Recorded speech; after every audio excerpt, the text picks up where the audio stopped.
Alright, hello again. This is part two. Yeah, I talked too much, so I have to make a second version here, or a part two continuation. Alright, so last time we saw that delta E is the activation energy that the kinetic energy of collisions must overcome to expel the lipid. Therefore, the probability of a collision resulting in a lipid leaving the monolayer and going into the bulk, into the water, is e to the negative. Delta E is that activation energy over kT. And obviously the higher the temperature, the more likely you are to overcome the energy barrier. And one of the key insights that comes from Israelashvili is that delta energy is equal to the difference in the self-energy of the monomer minus, so that's the final state, minus the initial state, which is in the aggregate. Okay, so here we're going to assume that that we can use, well, this is going to be I guess valid for the case of a monolayer, but we're also going to compare this to a micelle just for a simple comparison. So then when we plug that in, the probability becomes e to the negative the self-energy of the monomer minus the self-energy of the monomer in the aggregate over kT. And then the rate, so this is the exponential, and then the rate of molecules leaving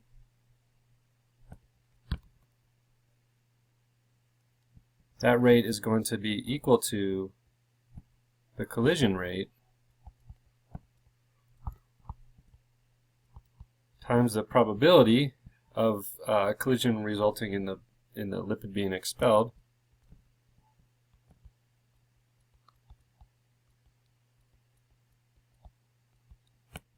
Okay, and we can take the inverse of that to get time. So we'll take the inverse. So now the rate, instead, if you take the inverse, it becomes the resonance time, and then the collision rate, the inverse of that is a characteristic time between collisions, and then divided by e to the negative.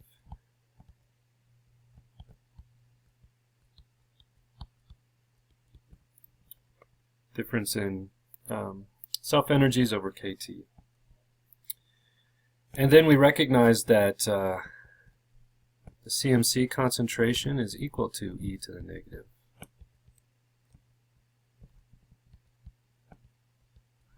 Difference in self-energies over kT that I derived earlier.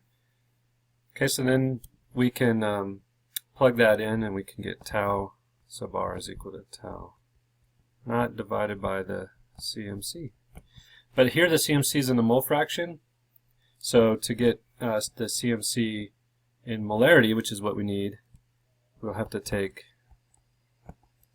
so that has units of moles of lipid over moles of water, so we'll have to take that times, we'll use the molecular weight to get to grams of water, 18 grams of water per mole of water, and then we'll take the density of water, so it's 1 gram of water is in 1 milliliter, it's the density, 1 gram per cubic centimeter, 1 gram per milliliter, and then we have 10 to the third milliliters per liter. And then, so that in order to get the CMC, which has units of moles of lipid per liter of water, that's going to be equal to the CMC mole fraction times 18 over 10 to the third. And so we can then plug that back in, and the resonance time becomes tau naught times 10 to the third over 18 times 1 over the CMC, where the CMC is in moles per liter now. And so that's the equation relating the resonance time of the lipid in the monolayer, in this case in a micelle, to the CMC, which you can measure, and it's known for these different types of lipids. And then if you want to get a ratio, so let's say the ratio of the resonance time for the PEG lipid, DSPE PEG 5000 over the resonance time for DPPC, we'll take the ratio. That way we'll get rid of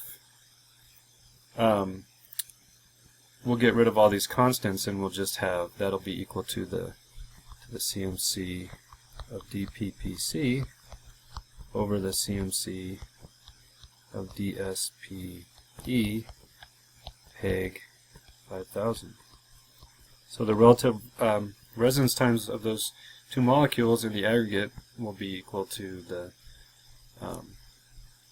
ratio of their CMCs, and the CMC for DPPC is really small. It's about 0.46 nanomolar, or 4.6 times 10 to the negative 10 molar.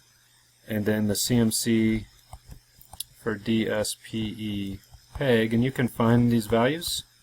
They're just available in the literature. Just do a Google search of CMC and the lipid you're looking for, and you pop up a number of papers that will have these values. And of course the CMC depends on the type of solution, the pH, salt concentration, temperature, and a number of other things, but these are sort of good approximate values.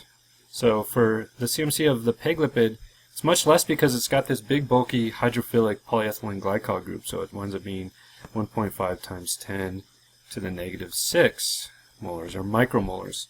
So nanomolars versus micromolars, and the CMC difference, and that's why you get a big difference in resonance time. So the difference in the resonance times then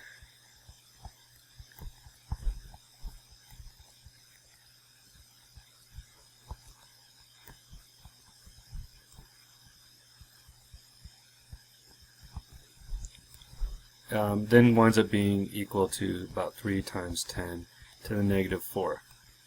Okay, so the PEG molecules are going to leave about 30,000 times faster than the DPPC molecules, according to this calculation, assuming all the other things are constant, like the collision frequency, temperature, things like that. Okay, so this would really indicate that the PEGylated lipid is going to come out of the monolayer much faster, and it really has always surprised me that it stays in the layer so long. And I think the reason for that is because when you have in the bubble, the lipids initially absorb to the interface, but then they have to be compressed together because the bubble has this high curvature and therefore Laplace pressure. And the Laplace pressure will cause the bubble to dissolve until those lipids pack together and your surface tension goes down to about 0. In order for the surface tension to go down to about 0, that really requires a lot of packing of lipid. And so I think that if you look at the side view, they're very closely packed together. And if you look at the top view, I think you'll find that they're hexagonally packed lipids. So if you were looking at this lipid, for example, it would have 6 nearest neighbors in a close packed hexagonal lattice, and then it would have next nearest neighbors and so on. And so in the solid state of the lipid shell, in order for the lipid to leave the monolayer and go into the liquid, it would have to not only create the cavity energy, it would not only require the cavity energy of the liquid water, but you would also have to overcome all of these intermolecular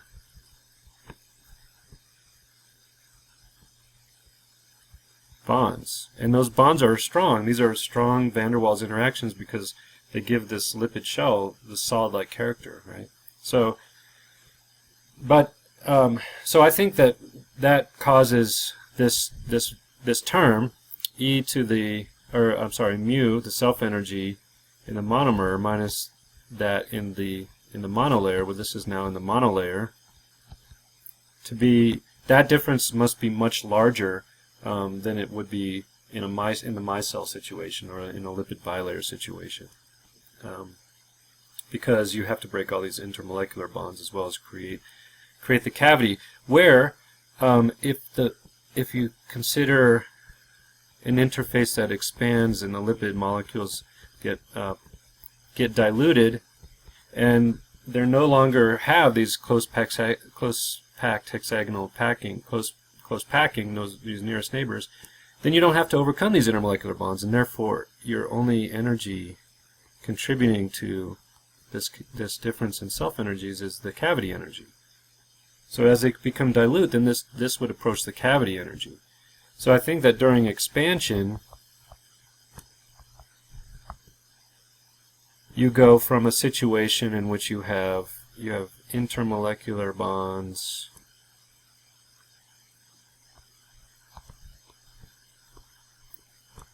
plus cavity energy to just cavity energy.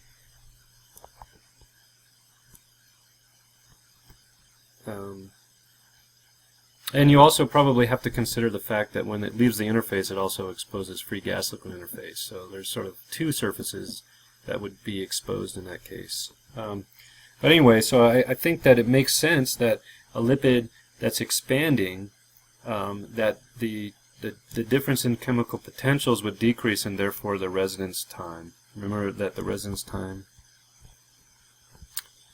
is equal to the collision time times E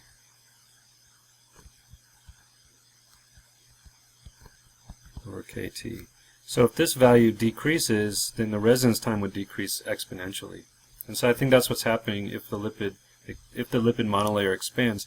The other possibility is that during compression, that your collision frequency could go up, and so that maybe that time in between collisions also decreases, and that also leads to more rapid expulsion of the lipids. So maybe either one of these can happen, or maybe both of these are happening.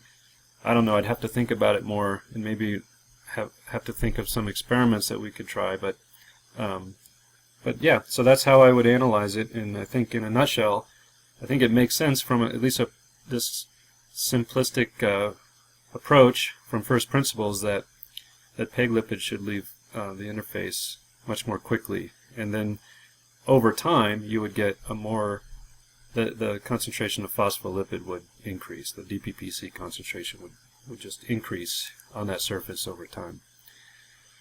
Okay, thank you for listening to almost 30 seconds of this lecture, and I have to go now. It's starting to snow, and I wanted to get in a cross-country ski trip before I have to take the kids out today. So hope you're enjoying your weekend, and talk to you soon. Bye.